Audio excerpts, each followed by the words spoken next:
આ વર્ષે ડુંગળી પકવતા ખેડૂતો માટે સ્થિતિ અત્યંત કપરી બની છે। મહુવાની બજારમાં ડુંગળીનો પોષણક્ષમ ભાવ ન મળતા ખેડૂતોને તૈયાર થયેલા પાકમાં પશુ ચરાવવાનો વારો આવ્યો છે। કેટલાક ખેડૂતોએ તો નુકસાની ટાળવા ડુંગળીના ખેતરમાં રોટાવેટર ફેરવી પાકનો નાશ કર્યો છે। 4 મહિના સુધીની ભારે મહેનત બાદ ડુંગળીનો પાક તૈયાર થાય છે, પરંતુ માર્કેટિંગ યાર્ડ સુધી પહોંચાડવાનો ખર્ચ પણ ખેડૂતો માટે ભારો બન્યો છે। ખર્ચ સામે ભાવ ન મળતા ખેડૂતો ભારે આર્થિક સંકટમાં આવ્યા છે। આ પરિસ્થિતિને લઈને ડુંગળી પકવતા ખેડૂતો પડ્યા પર પાટા જેવી હાલત અનુભવી રહ્યા છે। ખેતીમાં કરેલા રોકાણ સામે લાખો રૂપિયાનું નુકસાની વેઠવાનો વારો આવતા ખેડૂતોમાં ભારે નિરાશા જોવા મળી રહી છે। 4 વીઘાની ડુંગળી કરી છે, એમાં કાંઈ ભાવ મળ્યું નથી અને ખાતર પોતર નાખ્યું, દવા નાખી, બધું કર્યું અને કોઈ વસ્તુનું 1 પૈસાનું ઉત્પાદન નથી લીધું અને એમાં લાખ રૂપિયાની તો ખોટ ગઈ છે। એમાં દાડિયા દપાડિયા કરીને લાખ રૂપિયાની ખોટ ગઈ છે। એમાં કઈ નુકસાન હોયું નથી ને મોવામાં લઈ જાય તો કે કંતાની ટેવલી ઓલી થેલી પ્લાસ્ટિકની થેલીઓ નહીં હાલે, ઓલી થેલીઓ હાલશે। તો પૂરતો ભાવ ન મળતા તો અમારે ઘેટા બકરા સારી દીધા છે, તો હવે અમારે રોટાવેટર હાલશે।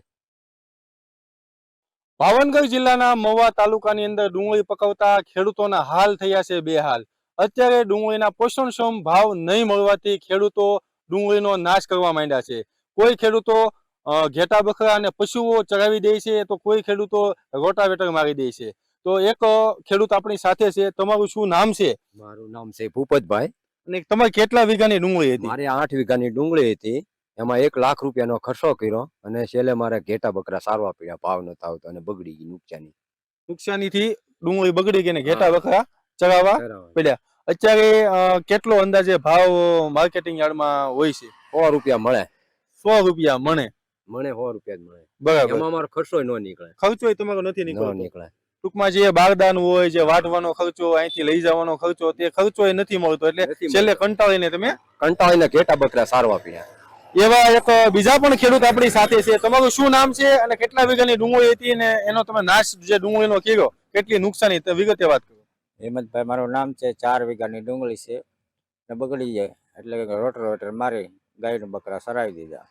નુકસાનીમાં કાંઈ એમાં હાથમાં આવી નથી, મજૂરી પણ સડાય એમાં કોઈ મળે નહીં। તો દર્શક મિત્રો, અત્યારે ખેડૂતોના હાલ બેહાલ છે। ડુંગળીના પોષણક્ષમ ભાવ નહીં મળવાથી બધા જ ખેડૂતો વધારે રોટાવેટર મારે છે અને પશુઓ ચરાવતા હોય છે।